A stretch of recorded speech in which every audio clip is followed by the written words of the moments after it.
Alright, gonna do a gun show report, and I checked on my channel. The last time I did one was in December of 2023.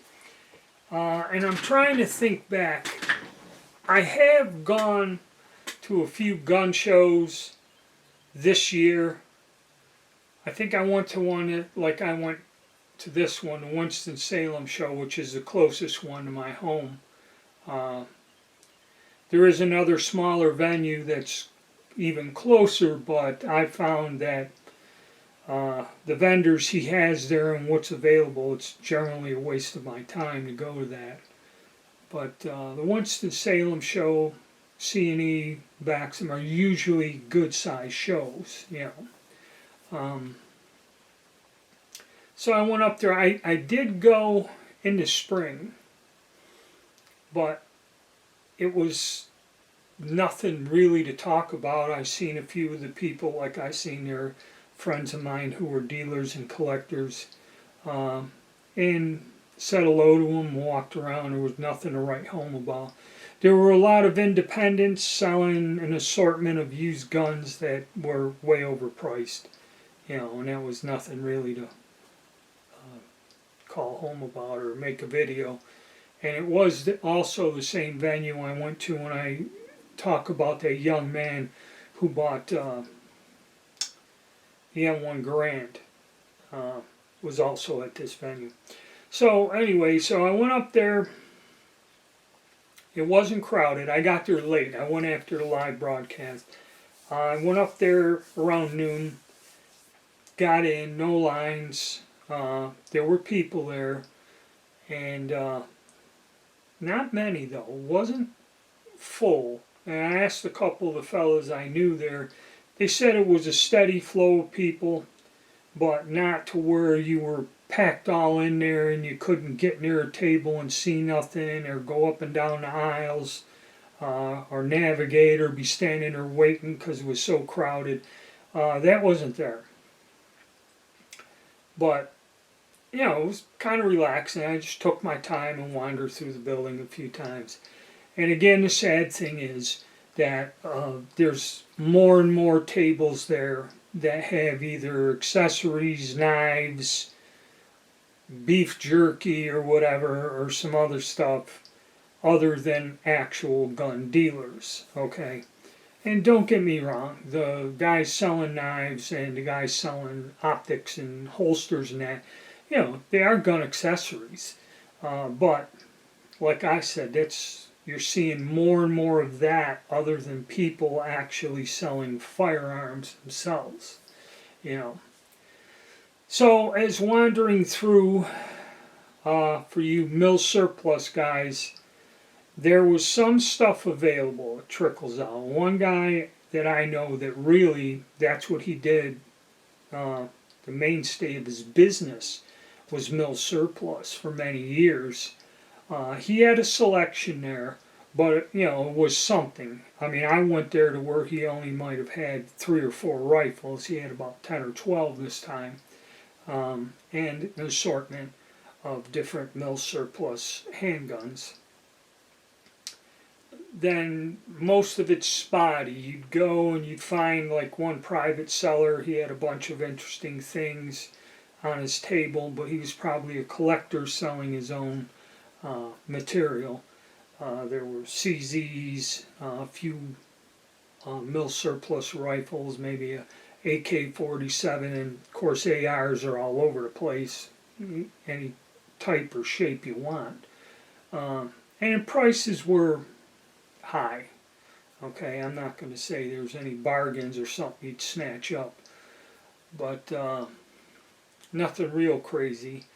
And then there are the old established dealers. When you go there, they have the Colts and revolvers, you know, the high dollar pistol, the older guns. And again, this individual had a rack of Springfield, the early Springfields with the micrometer sights mounted on the barrel, not the 03A3s, but the original ones. And they were priced. I kind of looked at them. They were in good shape. I didn't look at them closely, but the price tag was $2,000. he had a Springfield 03A3 that was $1,600. And the Garands, they had an assortment, I think the Garands were all over $2,000, in excess of 2,000. Some of them may have even been 3,000. So, that's what I kind of glanced at. So mill surplus, it's a rough market, okay? Like I said, depending on what you're looking for. Modern stuff, AKs, shotguns, all kinds of stuff like that. And most of the pistols being sold, the more modern commercial stuff, when you go to a table, you're going to see all high-end guns. It's either all Glocks, Springfield Armories, the brand names, CZs, and that. And they're all pretty, they're all around at the retail price. The one gun that I did have that I looked at and was looking for, and I found two examples. The Caltech P15. I found two of these. One of them was $379 and one had a price tag of $370. This, when I bought it at the $230 mark or whatever, after paying everything, it come out to about $270. So a lot of these guns I'm covering and how I'm telling you to go to these different sites, and the prices fluctuate like crazy now.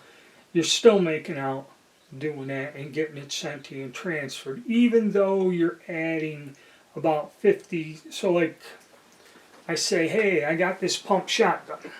Alright, give me a second. I found this pump shotgun online on sale, $100. In reality, it comes out to be about $150 because you still pay sales tax, you got to pay about $20 shipping and handling, and you got to pay the dealer to transfer this gun. So it's really $150. But MSRP on these is about $240, $250. Okay?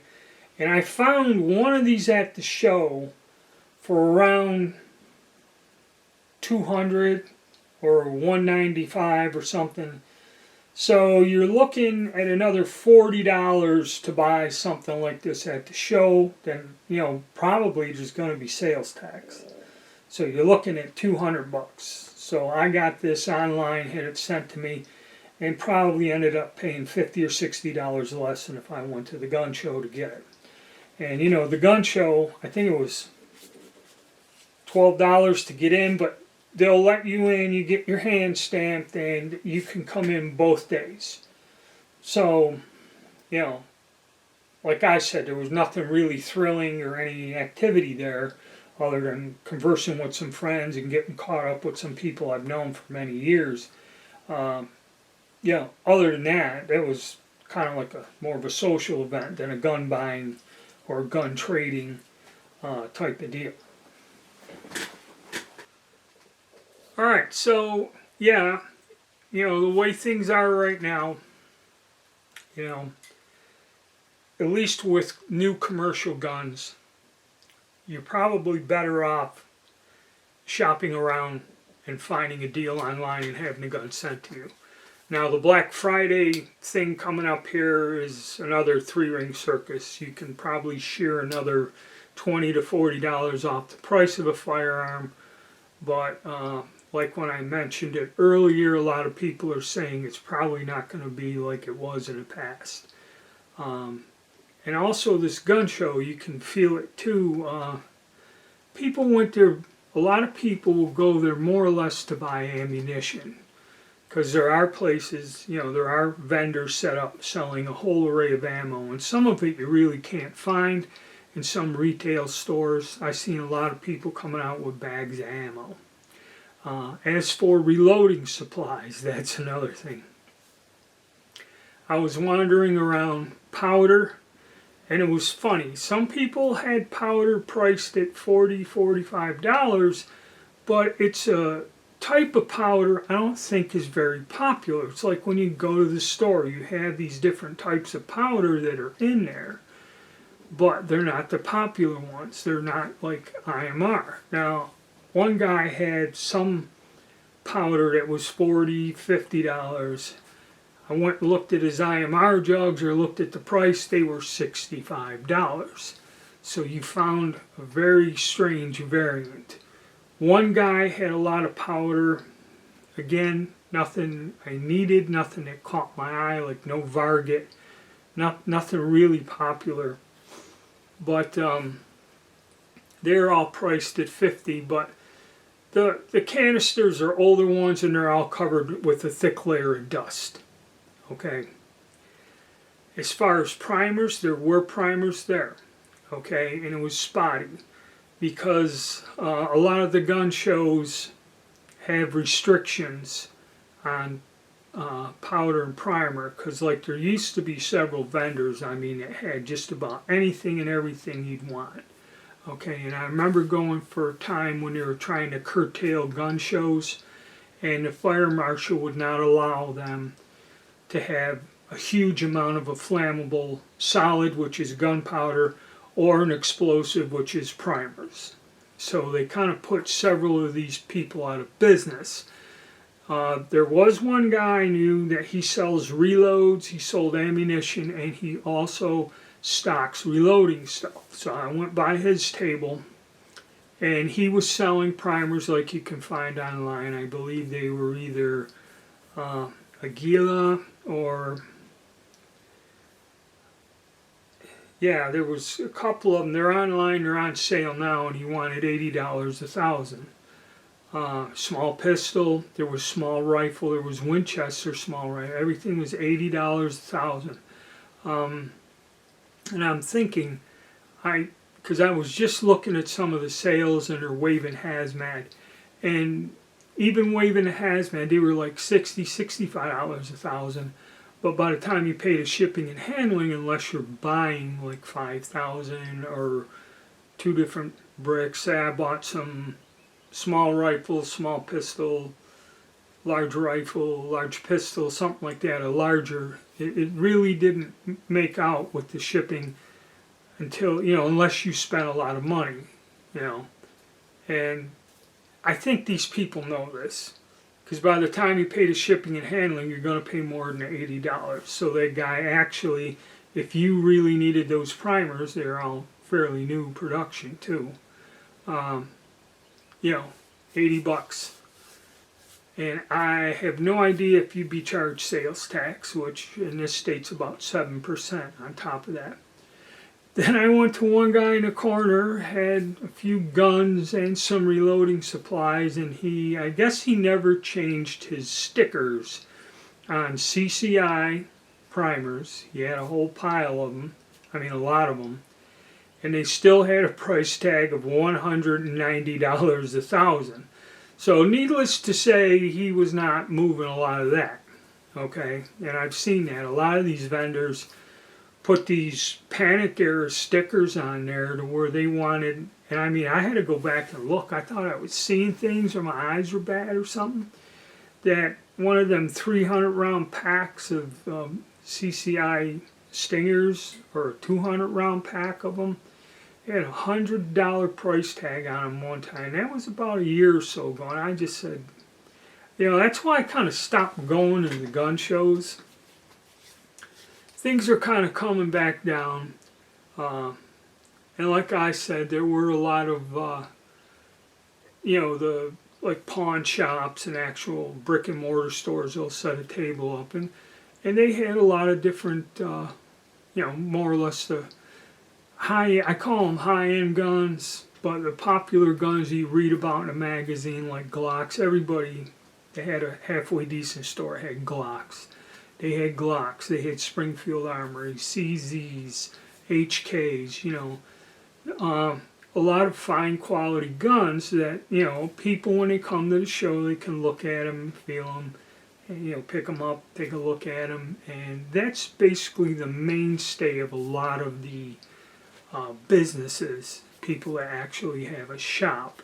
Nobody had the two pistols I had, the Springfield Armory DY9 and the G2 Exodus. Didn't find any of them there. I found the P15, but and then going back to the Roscoe, I bought 300, I think $308 when all was said and done. I got the 3-inch barrel.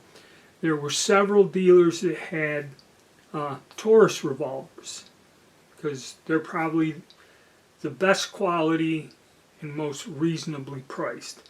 Before we get into Smith and Wessons or things on that tier, which is going to take you up into the $900,000 range.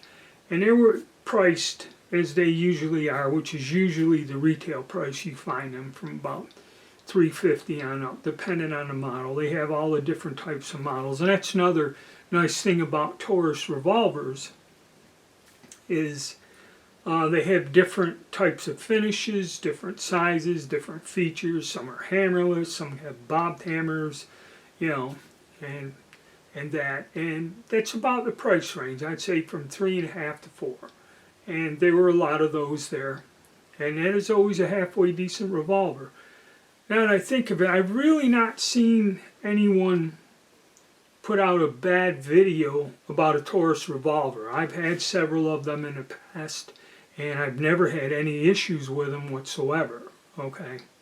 Now we have the Roscoe, which is kind of made by the Taurus out of Brazil, not Taurus USA, and we're going to see how that goes. But still, nice quality gun for the price, So that was about it. So reloading, supplies are spotty and not really, but then again you go to the store and that's what the price of powder is, about anywhere from a high 40, 48, 49, depending on the brand, up to $60, $65. And I found certain types of powder are, number one, hard to find because they're popular, and number two, when you do find them, the price is up there pretty much. So nothing new there. But all in all, it wasn't a bad day. Like I said, I got to talk to some people, and the sad thing is, I was talking to one fellow that's a collector. He was mainly a Civil War firearms collector, and I was asking about some of the guys that deal in both the old antique weapons and the mill surplus. There was one guy that was famous, old Joe. He was at all the gun shows and that, but these people are getting up into their 80s, and these dealers that kind of specialize in stuff. The one guy that did all the Civil War stuff and that, he had parts, like I needed a screw for my Springfield trapdoor, and he found it. It took him 15 minutes digging through hundreds of these, but he found me the little tiny screw and went in there to hold the nose cap on the stock. These dealers, and I've lived here 20 years in this state, so over the years I've known these people, I've seen them at all the gun shows, I've done business with them. A lot of those fellas' time is getting them. Their health is deteriorating along, with their advanced age, and a lot of these fellas are just not around. So a lot of the antique guns like trapdoors and 30-40 Craigs and that, and they used to have a lot of the old Springfields and different guns, or black powder guns. You're seeing a lot of these fellows just aren't around anymore. It's like the end of an era. And a lot of them did deal with mill serp. I know Joe did. Joe loved it. He had all kinds of stuff, but I think his health has gotten to the point where he no longer shows up at the shows either. So a lot of the dealers that deal in that stuff are kind of gone, and if you do find it, like a collector coming in and laying out some stuff, generally the prices are pretty much on the high side of things, but that's just the way the market is. Alright guys, so that's going to wrap it up for my report. I don't think I'm going to go out and hit another show this year, but maybe next year I will. Right now I'm working on the online deals we can get, and I know a lot of mill surplus and antique subscribers to my channel. You know, kind of aren't into that, but there is an audience, and it is a hot topic, and it's working out for me in the channel right at the moment. Okay? Alright guys, hit the like button, subscribe, and stay tuned.